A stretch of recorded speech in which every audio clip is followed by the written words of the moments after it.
Hello, my darling mosquitoes. My name is Mina Le, and I talk about fashion, media, and the culture.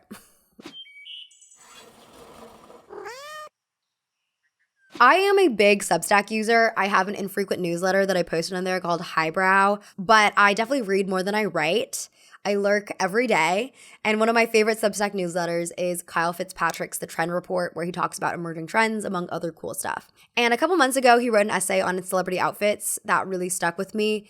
In the essay, he mentions the media coverage around celebrity errand running outfits, press tour looks, and how those things inevitably affect us. As someone who grew up in the fashion blogging and tabloid era, where I would stalk off-duty model looks and celebrity paparazzi shots on a semi-religious basis, I get the interest in knowing what celebrities are wearing just randomly as they move about their day. There's just something very vulnerable about seeing someone outside of work that definitely did affect me. It definitely fed into my parasociality for these people. Am I for paparazzi photos now? No, because I don't believe in the celebrity idolization scheme anymore. I think it's bad for our culture, but I get the appeal. I was the target demographic. Plus, I mostly read these tabloid magazines when I was at the grocery store when my mom was shopping and I was like 8 or 9 years old and I didn't have a phone, obviously. So what was I to do? I was bored. I was looking through, what was that magazine called? Tiger Beat? I was looking through Tiger Beat. I wanted to know all the tea with Selena Gomez and Miley Cyrus and Justin Bieber. I guess Justin Bieber wasn't around yet. I'm literally losing track of my age. Who was around? Zac Efron. I mean, he's still around. Love Zac Efron. Also, another thing, my favorite genre of paparazzi photo back in the day was the airport photo, because I also believe, on top of just the general intrigue of seeing someone outside of their element, airports in particular are kind of like zoos.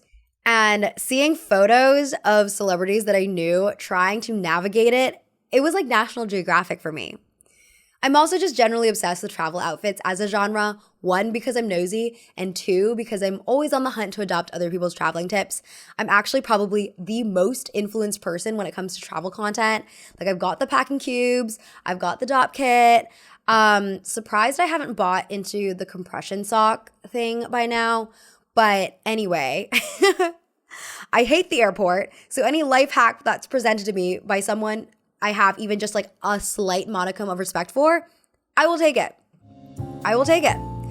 So with all that said, today I want to talk about airport and errand running outfits. I want to talk about airlines seemingly on a mission to make travel the most unglamorous venture possible. I also want to talk about the paparazzi industry, method dressing on movie press tours, and underconsumption-core, which I think are all connected. Thank you, ThredUp, for sponsoring this video.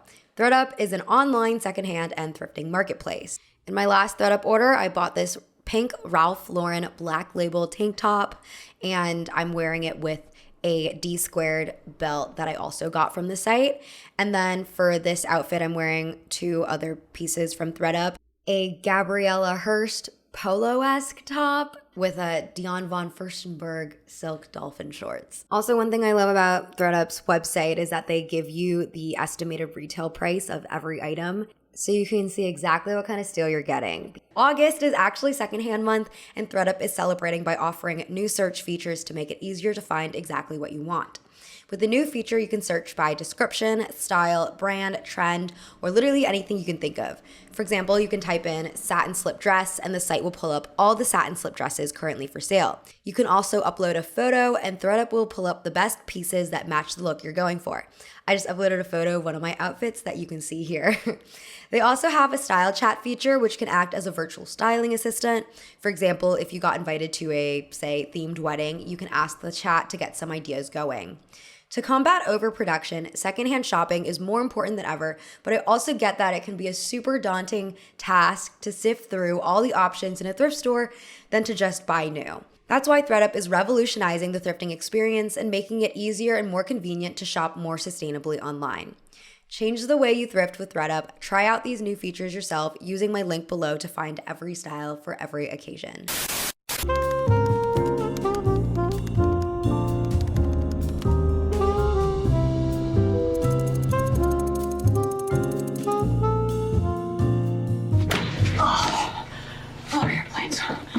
There's nothing good about airplanes except the peanuts. Am I allergic to peanuts?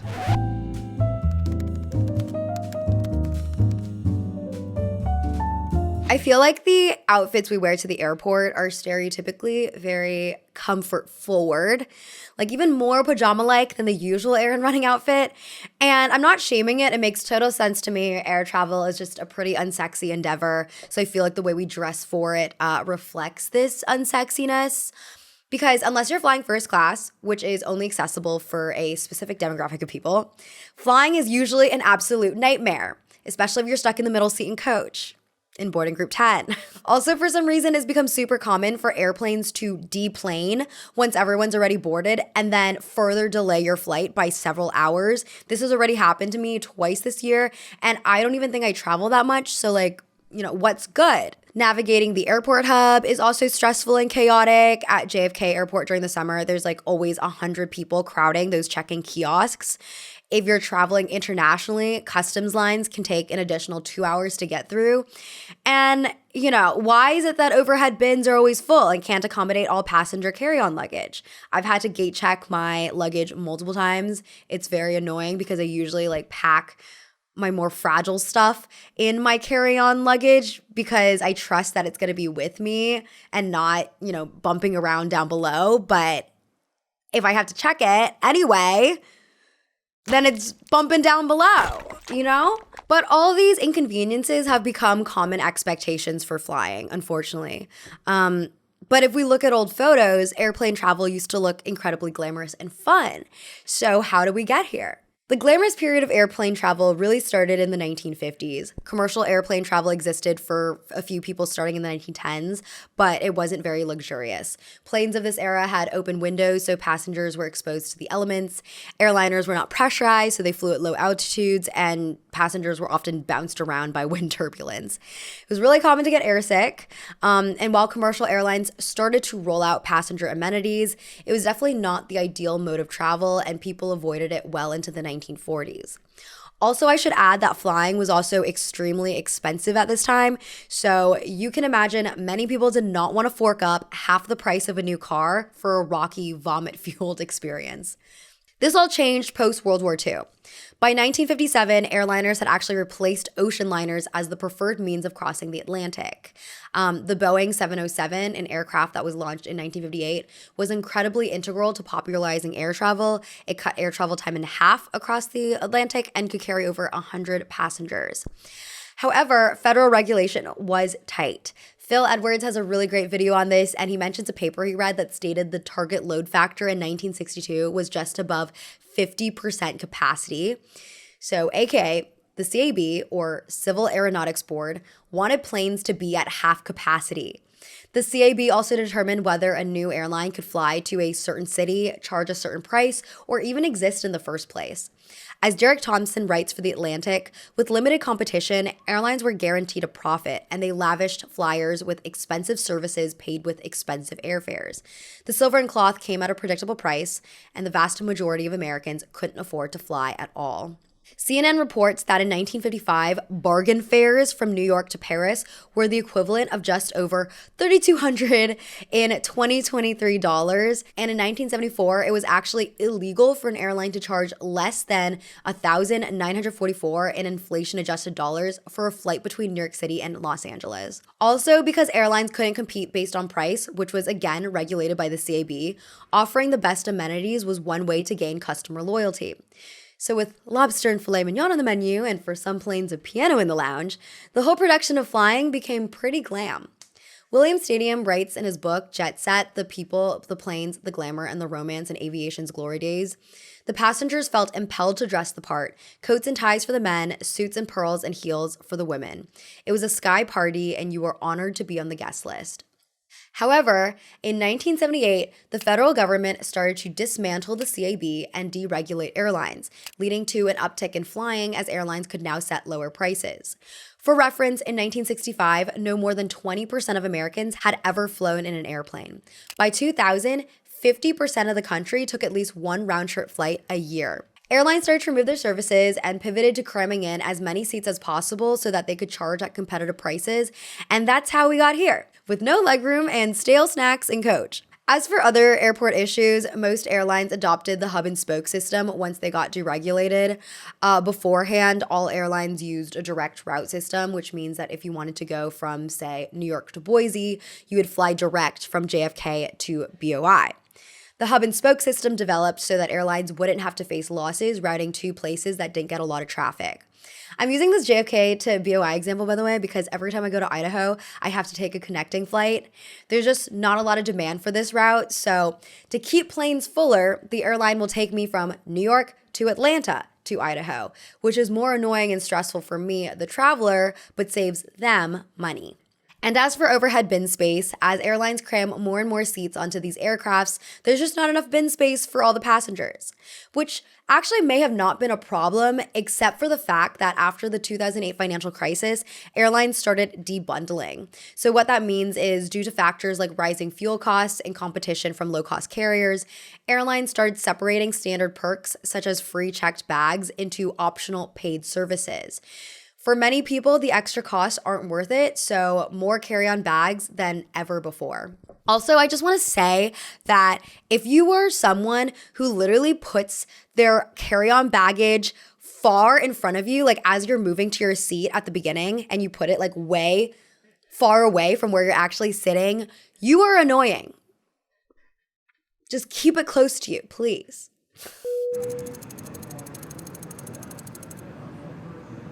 I want to go where culture is, like New York, or at least Connecticut or New Hampshire, where writers live in the woods. Get into those schools anyway.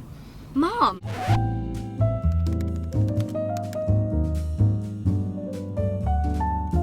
There's literally a plane flying above me. But let's leave this depressing situation and go back to the glamorous era of the 1960s. As I said earlier, flying before 1978 was gatekept for the wealthy, and the term jet set actually emerged in 1951 to mean a group of wealthy young people who traveled around the world to participate in social activities and visit hip and exotic locations.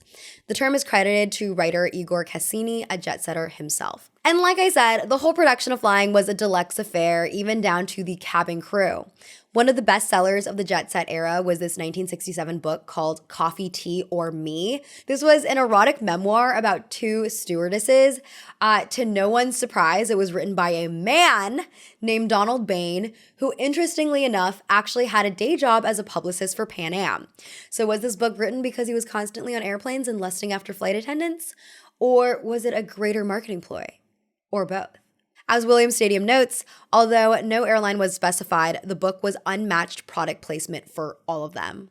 A more explicit marketing tactic was the Braniff International commercial, The Airstrip, created by ad woman Mary Wells in 1966. This ad featured a flight attendant performing a tepid striptease, with the punchline being, The Airstrip is brought to you by Braniff International, who believes that even an airline hostess should look like a girl.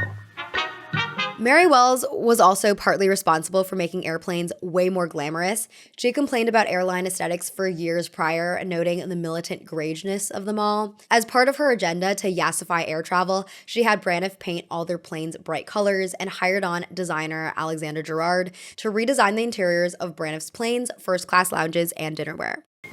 You can fly Braniff 7 different times and never fly in the same color airplane twice. She also hired fashion designer Emilio Pucci to create the air stewardesses' uniforms. She also created accompanying magazine ads of them wearing tiny bikinis. Though I should clarify, the flight attendants never wear bikinis on the actual plane. I also wanted to show an old Braniff ad posted on YouTube where the narrator goes, "Does your wife know you're flying with us?" But Braniff International has since pulled it for copyright, because they're no fun. So here's a different ad from National Airlines that also leaned into the sexy flight attendant narrative for marketing purposes. I'm Diane. I've got 747s to Miami. Fly me. I'm Terry. I've got great connections in Miami, all over the Sunshine States of America. Fly me. I'm Marisa. I've got nonstop flights to Miami every day. Fly me. You know, obviously not great. Super Joe Namath. Thanks for flying Braniff, Mr. Namath. Braniff also spotlighted their clients in their attempts at glamour marketing. So Wells's 1969 ad campaign, If You Got It, Flaunt It, paired odd celebrity couples sitting next to each other in an actors-on-actors type of way. The desired effect of seeing these images was, 1, I can't believe Andy Warhol flies Braniff. That must mean it's good. And 2, I wonder what he has to say to Sunny Liston. Maybe if you booked a ticket and were seated behind them, you'd know. Of course. Remember, there's an inherent beauty in soup cans that Michelangelo could not have imagined existed. Talkative Andy Warhol and Gabby Sunny Liston always fly Braniff. The Braniff airplane is the exclusive Studio 54-esque social hub of the skies. Fashion magazines, who are always at the scene of the crime, of course, capitalized on the interest in air travel too, which helped with the overall glamorization of the air industry. Harper's Bazaar published a bunch of articles with suggestions on what to wear to travel and what to pack in your suitcase for any vacation. I found this article published in January 1958 called The 66-Pound Suitcase, Worth Its Weight in Gold, that features an example packing list measured out by weight. The picture on the right is the ideal airplane takeoff fit, featuring a trendy sheath dress underneath a chic matching jacket. Honestly, reading about all this made me think of European summer dressing. European summer is this social media coined phenomenon for people, most of the time influencers, traveling from America to Europe during the, you guessed it, summertime. Like the jet set, people who engage with European summer base their vacations around being seen, aka photographed, and try to emulate the styles they think they would see on location. And people like watching European summer content partly out of envy, and also potentially as inspiration for their own trips. Back in the 60s, rich celebrities were similarly admired as travel inspiration, and a lot of these celebrities also recognized the power of travel press and shamelessly leaned into it. For example, Frank Sinatra. Everyone's favorite it girl, Frank Sinatra.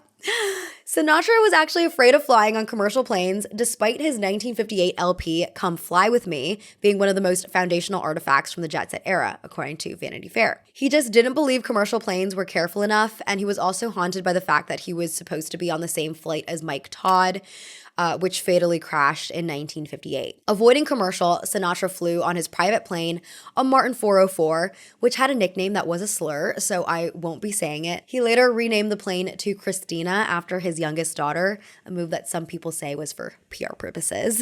In 1962, he went on a famously high-profile trip, flying around the world to raise money for children's charities in the countries he visited. According to Stadiem, one of Sinatra's motives for the trip was because of friendship troubles. One of Sinatra's besties, President John F. Kennedy, was apparently trying to distance himself due to Sinatra's alleged mafia connection. Don't call me. Don't come by my house. We're done. And admittedly, it's not great PR for the president. But Attorney General Bobby Kennedy, John's brother, even pressured John into rejecting Sinatra's invite to his Palm Springs estate. And to rub salt in the wound, instead, John stayed with Sinatra's rival, Bing Crosby. Hurt and humiliated, Sinatra decided to head to Tokyo with his local friends at the advice of his lawyer, Mickey Rudin. So around the world, Frank Sinatra went. While he allegedly had no interest in other cultures, his plane was stocked with a 3-month supply of his favorite snack, Campbell's Franks and Beans, which he would eat cold, straight from the can. Photos and anecdotes of him posing with these underserved children gave him great PR, making the event the most reported on celebrity super junket of the decade. Stadiem reports, General de Gaulle decorated Sinatra as a Chevalier of the Order of Public Health, an ironic honor given the unsalubrious post-concert orgies being carried on in the entertainer's imperial suite at the Hotel George V. First Lady Jackie Kennedy's air travel was also a cultural fixation of the period and influential to other aspiring jet-setters. Her and JFK's 1961 trip to Europe was extensively televised, and people became obsessed with Jackie, her outfits, and her knowledge of the French language. So much so that JFK even said in his introductory quote to the French, "I am the man who accompanied Jacqueline Kennedy to Paris." After JFK was assassinated, Jackie married Greek shipping tycoon Aristotle Onassis and spent most of her time abroad in Europe. The paparazzi were still obsessed with her, capturing her post-flight in stylish outfits. Speaking of paparazzi, the term actually originated in 1960 with Federico Fellini's film La Dolce Vita. In the movie, there's a news photographer named Signor Paparazzo. Apparently, Fellini named the character after a boy from his youth who was nicknamed Paparazzo, which is an Italian dialect word for a noisy mosquito. Kids are so mean. Far from a new development, celebrity photographs have been popular since the early days of photography. One of the first instances of a snatched photo was captured by two photographers in 1898. They had bribed their way into former Prime Minister of Prussia Otto von Bismarck's death chamber and took a photo of his body. They then advertised their scoop in a magazine, hoping someone would pay for the photograph. But that only led Bismarck's family to send the police after them, and everyone involved went to jail for several months. Despite the paparazzi crossing boundaries on numerous occasions, they were sometimes considered a necessary evil in the greater celebrity PR machine. Are you paparazzi? Actor Richard Burton, whose high-profile marriage to Elizabeth Taylor was characterized by grandiose spending and luxury travel, once said of photographers, "If they are not here to meet us off a plane or train or boat, I lament the end of our careers. If they are, I blame Elizabeth for being too notorious. What can you do? What can she do? You're damned if they're there and you're damned if they're not."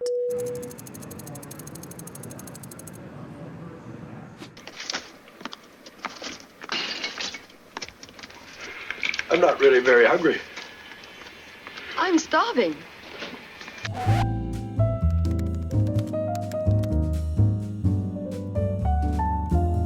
Nowadays, the rich and famous, if not rich enough to fly private, tend to dress down and look more casual at airports, just like everyone else. I assume they do this in part to look more inconspicuous. I'm sure the airport, with all its chaos, is not the ideal place to get approached by fans, and so blending in with a pair of sunglasses and a baseball cap can help solve that problem. And also, in general, American fashion has leaned more casual in the last several decades, and airport style is a reflection of that trend. History professor Janet Bednarek told the Huffington Post, in the 1970s, passengers stopped dressing for airline travel about the same time they stopped dressing for other occasions, like shopping. The more casual dress on flights is associated with deregulation, but really that was a coincidence, not causal. There was already a larger shift in the culture.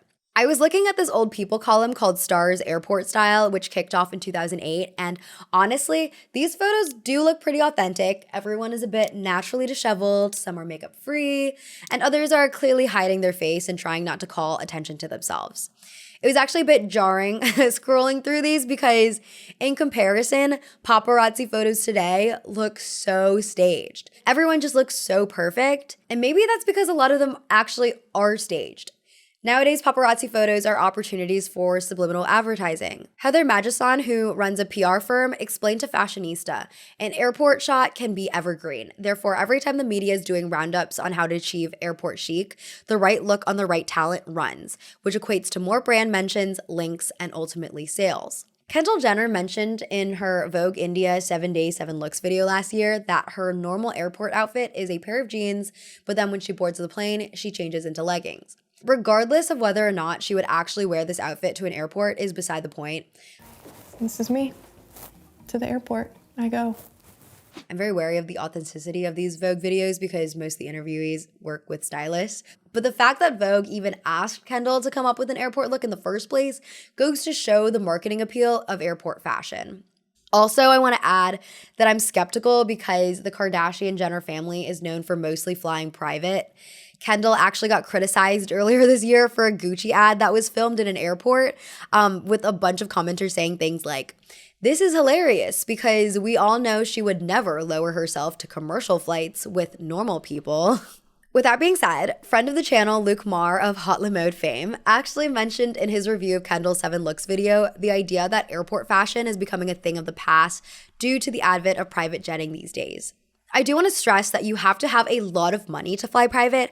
I mean, I just did a quick Google search and I'm sure it varies based on who you're flying with, but according to Air Charter Service, it costs anywhere between $2 million and upwards of $100 million to buy a new private jet, and it costs between $1,300 and $13,000 per flying hour to charter one, depending on the size and capacity of the airplane. I think for press tours or concert tours, the production company and studio execs will budget for a private plane to make travel for their top talent easier. But for personal vacation, most actors and singers just don't have the money for this. Instead, what a lot of celebrities craving privacy will do is go to a celebrity-specific paparazzi-free terminal. Chrissy Teigen talked about this on Twitter in 2019. She said, there's a terminal a mile from the airport that you pay membership for. They do the same security privately and take you to the plane in a car. I know.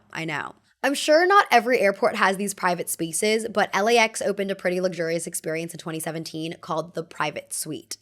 Members who pay an annual fee of $4,850 plus an additional $3,550 per leg of travel are given private suites with their own bathroom, food service pantry, and bed.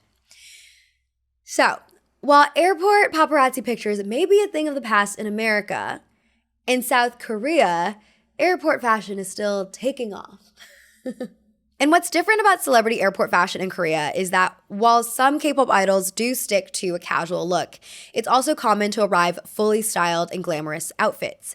In 2013, Gayoon from the now disbanded girl group 4 Minute said on a talk show, "I feel so much pressure when I go to the airport." Fellow member Hyuna also revealed that she had seen Gayoon coming back to their studio with loads of shopping bags full of clothes a day before going to the airport.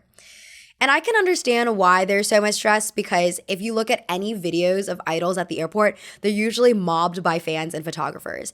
It's actually become such a problem that planes have had to disembark because fans will get on board only to see the idol group that they like and then ask to leave and demand refunds before takeoff. But in America, as airport paparazzi fades into obscurity, there's been a shift to other venues, like the grocery store, or specifically erewhon. I talked a bit about erewhon in a previous video, but it's essentially a pricey grocery store chain in LA where you can get like a seedless watermelon for the low price of $20. Max Berlinger reported for the New York Times, after the coronavirus pandemic forced bars and nightclubs across the city to shutter, supermarkets were among the few places where people could still see and be seen.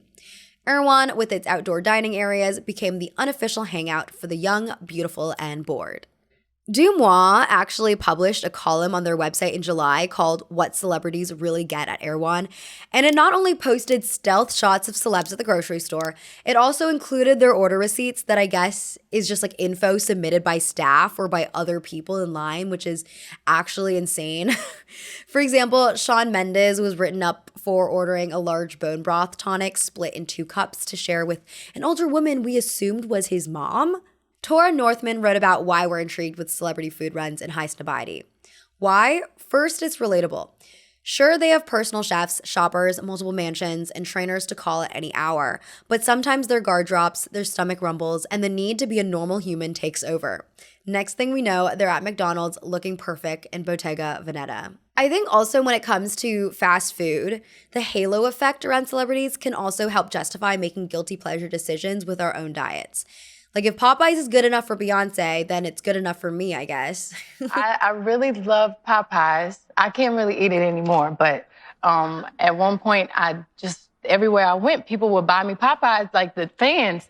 And Popeyes heard, so they gave me a lifetime membership. And every time I go, I can pull out the card and get as much Popeyes. My personal favorite celebrity food run picture, not for his style, but because it actually makes me laugh, is this photo of Jonah Hill carrying his coffee right as it's about to drop onto the sidewalk. Just because, like, for years, I've literally carried my coffee like this all the time, and I never thought for a second she would ever do this to me.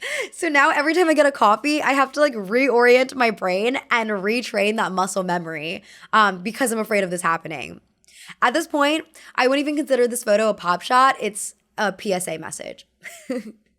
More seriously, or I guess, this is all very unserious, but whatever. Paul Mescal has become the errand run style icon.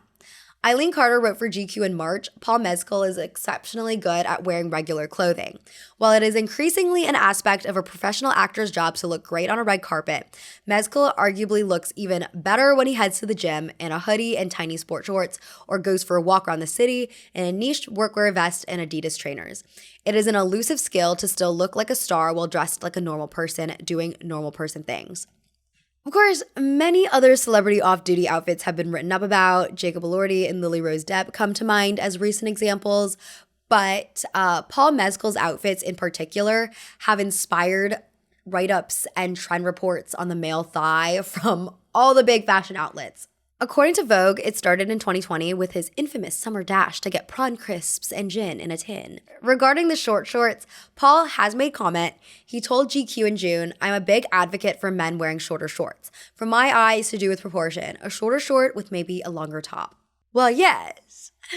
Dare I say the girls have been touting this formula for a while now. Big top and small pants, or small top, big pants. Well, Paul is credited for bringing this trend to the manosphere. BBC goes so far as to say Paul might have inspired fashion houses like Gucci, which featured short shorts at their Milan Spring-Summer 2025 menswear show, and where, of course, Paul was caught sitting front row.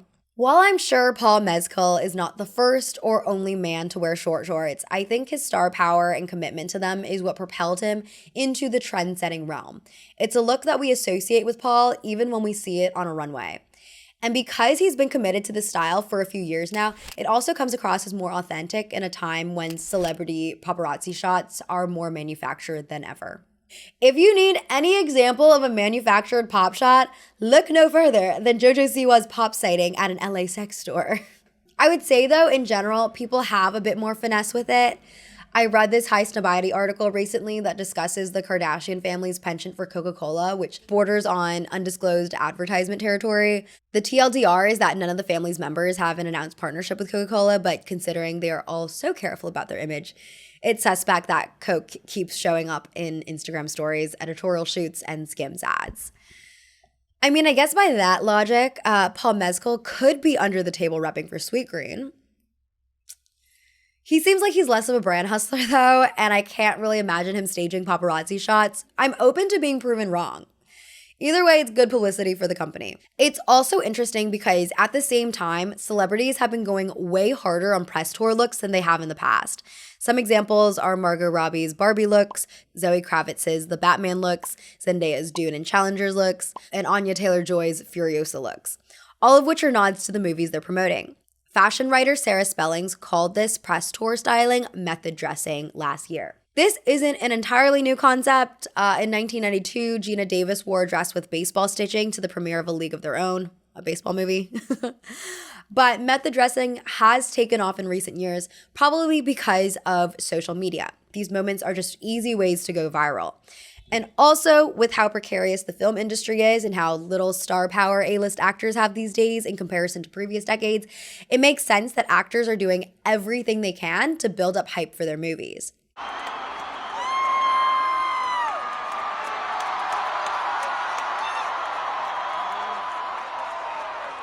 While celebs have always been styled for the red carpet, I think there used to be at least some facade that the dresses they chose were somewhat representative of their personal style.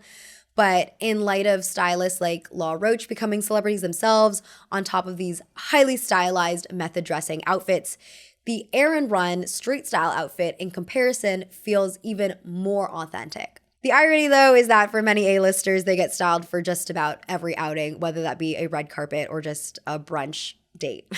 For example, celebrity stylist Marnie Senafonte told Elle in 2018, "I've been working in the business for decades, but it's probably only been in the past 4 or so years that I've started styling day looks and street style looks as often as red carpet looks, if not more. Before Kendall Jenner, I'd never planned an outfit for the airport. Now I feel like it's the norm. Whatever official projects there are where she needs looks, we'll build in other outfits too. For a basketball game, for brunch, and whatnot. Now it's a normal part of what we do." Also, in general, and this goes with the continuing casualization of fashion, red carpets aren't actually the best ad placement because most people aren't rushing to buy a bunch of evening gowns. Like, how many evening gowns do you actually realistically need? Street style photos that feature more functional and attainable clothes like sneakers or sweatshirts are much more likely to be bought and copied by fans and are thus desirable product placement for brands.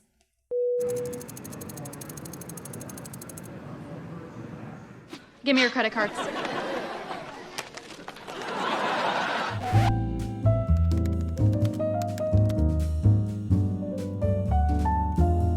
I don't really care too much about whether or not a celebrity is staging a photograph at the end of the day because I think the result is still the same, which is that these commonplace paparazzi photos have contributed to a surveillance culture where we feel like every moment is a photographable endeavor. Kyle Fitzpatrick wrote in his essay on the subject, "You could pin this phenomena to media's death and a publication's attempt to hack SEO.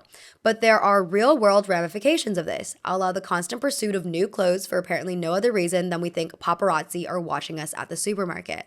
Which reminds me of this other essay I read by the Total Wreck Substack called "Vacation is the Perfect Time for Despair," in which the writer unpacks the common impulse to buy more products in preparation for a vacation.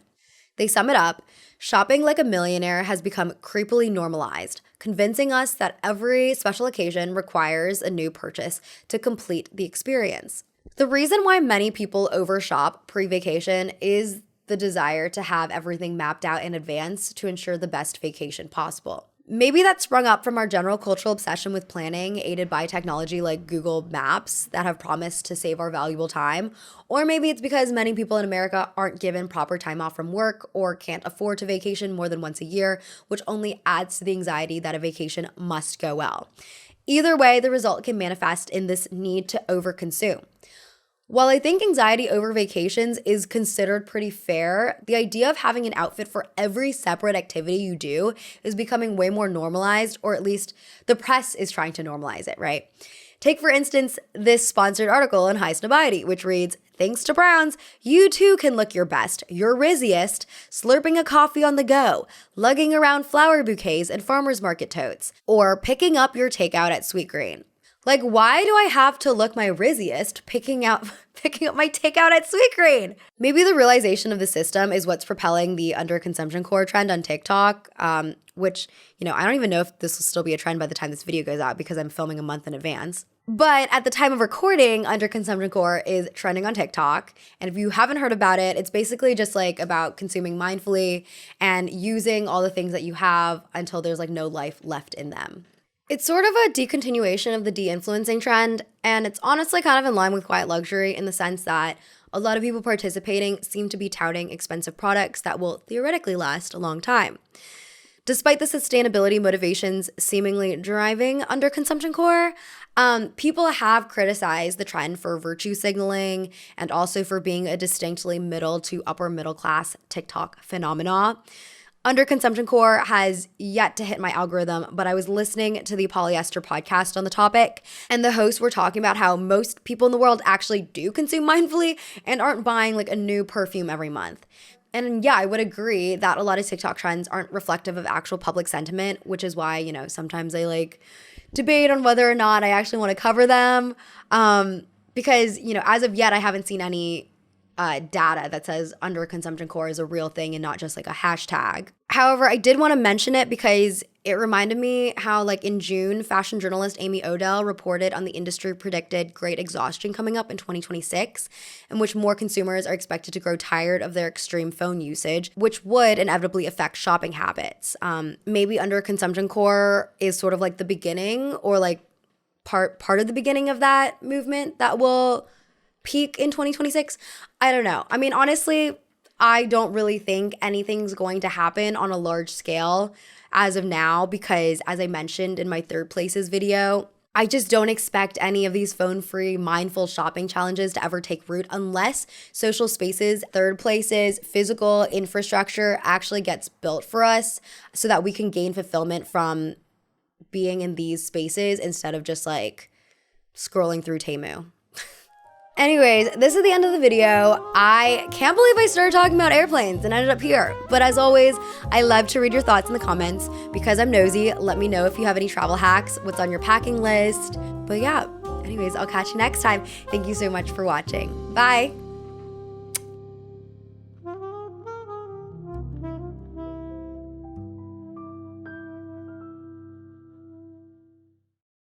Don't forget to try out ThredUp's amazing new search features that let you find every style for every occasion using my link below.